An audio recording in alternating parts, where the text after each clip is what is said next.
Ағымдағы жылдың 1-қыркүйегіндегі ресми деректерге сүйенсек, Теміртау қаласы бойынша 2996 кәсіпорын тіркеуде тұр. Оның ішінде 28 ірі, 55 орта кәсіпкерлік және 2913 шағын кәсіпорын бар. Осы жылы тіркеген шағын бизнес субъектілерінің саны 9922 бірлікті құрайды. Олардың 7992-сі бүгінгі таңда белсенді жұмыс жасауда. По сравнению с аналогичным периодом 2017 года зачетный период. 2017 жылдың ұқсас кезеңімен салыстырғанда шағын кәсіпкерлік субъектілері үшін тауарлар, жұмыстар мен қызметтердің көлемі 1,5%-ға өсіп, 40,4 миллиард теңгені құрады. Бюджетке төленетін төлемдер 3,7%-ға өсті. Қаламызда білім беру саласына жұмсалатын шығындар саны жыл сайын өсіп келеді. 2018 жылы қаржыландыру көлемі 8 миллиард 942 миллион 600 мың теңгені құраған. Бұл өткен жылға қарағанда 39,3%-ға жоғары. Ағымдағы жылдың 8 айында 5 миллиард 156 миллион 800 мың теңге қаражат игеріліпті. Бұл 2017 жылғы осындай кезең деңгейінен 1 миллиард 1 миллион теңге 32 мың теңгеге артық. Бүгінгі таңда қалада мектепке дейінгі тәрбиемен айналысатын 21 балабақша, 5 мемлекеттік шағын орталық, мемлекеттік тапсырыс негізінде жұмыс жасайтын 6 жеке шағын орталық бар. Дошкольное воспитание и обучением охвачено 5922 ребенка в возрасте от 1 до 6 лет. Мектепке дейінгі тәрбие мен білім беру барысында 1 жастан 6 жасқа дейінгі 5922 бала, немесе 3 пен 6 жас аралығындағы 5452 бала, жалпы саны 7576 бала қамтылды. Ал ұлттық бірыңғай тестілеудің қорытындысы бойынша биылғы жылы біздің қаламыз облысымыздағы қалалар мен аудандар арасында үздік үштіктің қатарында. Средний балл по городу составил 75,39 с учетом творческого экзамена. Шығармашылық емтихандарды ескере отырып, қала үшін орташа балл 75,39%-ды құрады. Шығармашылық емтихандарды қоспағанда 80,5%, орташа балл 9,65-ге көтерілді. Алтын белгі белгісінің иегері 24 адам, үздік аттестат 9 адам болды. Мемлекеттік саясатта басты басымдыққа ие денсаулық саласы. Биылғы жылы қаламызда туберкулез ауруына шалдығуы халықтың 100 мың тұрғынына шаққанда 4,8%-ға өскен. Керісінше, туберкулезден өлу көрсеткіші 33,3%-ға төмендеді.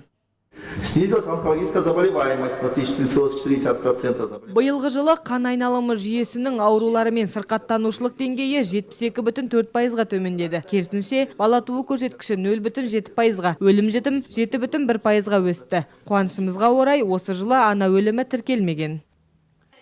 Осы жылы қаламыздағы мәдениет, спорт және ақпараттық кеңістікке бағытталған қалалық бюджеттің шығыстары 381 миллион 400 мың теңгені құрады. Теміртаудағы кейбір спорт объектілерінің облыстық коммуналдық меншікке өтуі себебінен бұл көрсеткіш 2017 жылға қарағанда едәуір төмендеген. Сеть объектов культуры состоит из 14 учреждений культуры, которым проведено. Қала бойынша 1427 мәдениет мекемелері бар. Онда ағымдағы жыл 1927 қалалық фестивальдар мен конкурстар, 896 экскурсиялар, 360 дәріс, 325 көрме, 163 көркемөнер жұмыстары ұйымдастырылды. Іс-шараға 269 мыңнан астам адам қатысты.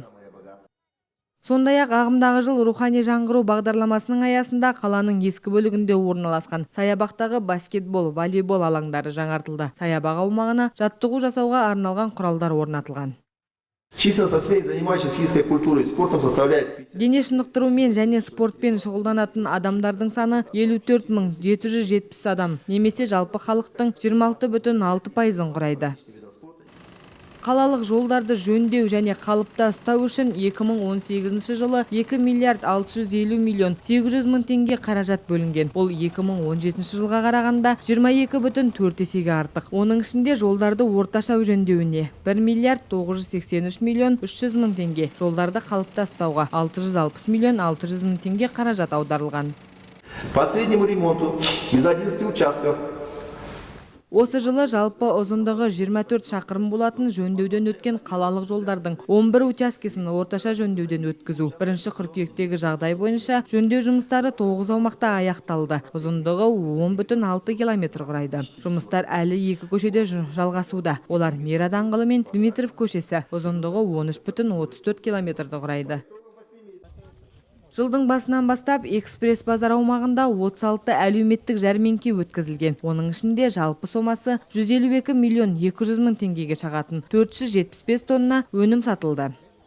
В настоящее время в городе Темиртау функционирует 18 крупных супермаркетов. Қазіргі уақытта Теміртау қаласында 18 түрлі супермаркеттер бар. Олар әртүрлі әлеуметтік шараларды белсенді түрде өткізіп тұрады. Қала тұрғындары арасында әртүрлі өнімдерге арзан бағалары қою арқылы уақытша жеңілдіктер де жасалады.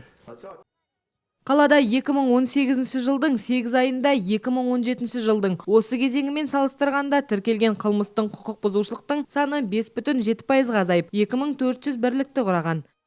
Уровень преступности снизился на 6,2%.